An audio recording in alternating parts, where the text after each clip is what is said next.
大家好，欢迎来到小韩厨艺。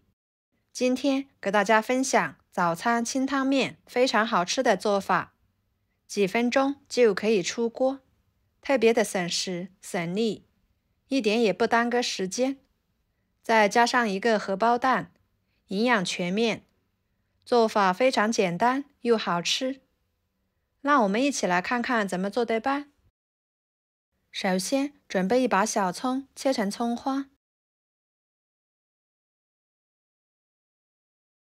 切好装入碗中，一把香菜切成小段，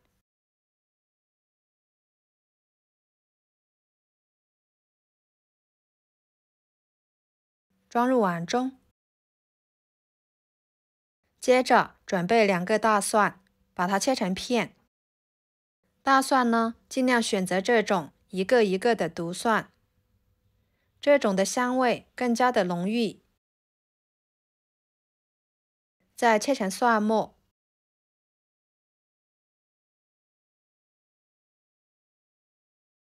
切好之后装入碗中，加1勺香醋，1勺生抽，1勺香油，1勺花椒油，1勺盐，半勺白糖提鲜，然后加1勺猪油。加猪油是清汤面的灵魂，会使面条更加的爽滑，营养更丰富，香味更浓郁。不放肉呢，吃着也是肉香味十足的。这是清汤面好吃的关键哦。先放在一旁备用。接下来锅烧热，加1勺油。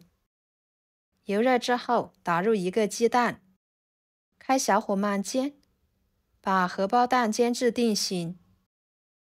朋友们，视频都看到这了，请用您发财的小手给我点个赞，帮忙转发一下吧。您的每一个点赞和留言都是我前进的动力，非常的感谢。把荷包蛋2面都煎至金黄，像这样就可以。加入清水，把它烧开。水开后加1勺盐，加盐煮出来的面吃起来会更加的筋道。再把面条放进去，搅拌使面条散开，给它烧开。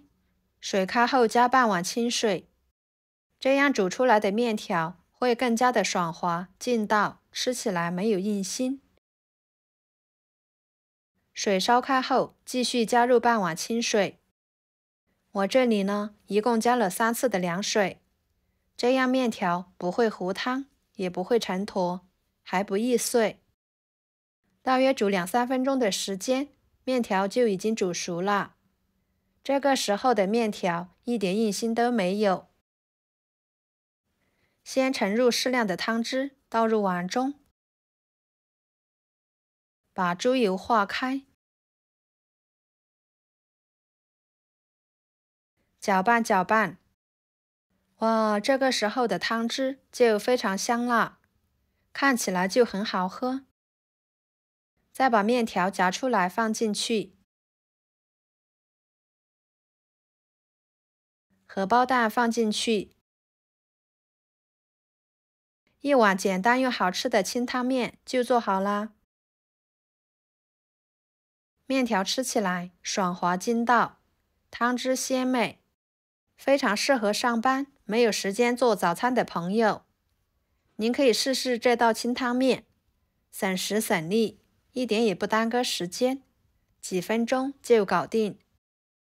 我们还可以根据自己的喜好加一点绿色蔬菜，这样吃起来营养会更加的全面哦。好了，今天的视频就给大家分享到这里啦。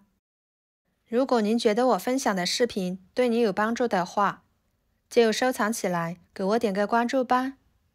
我是小韩，非常感谢大家一直以来对我的支持。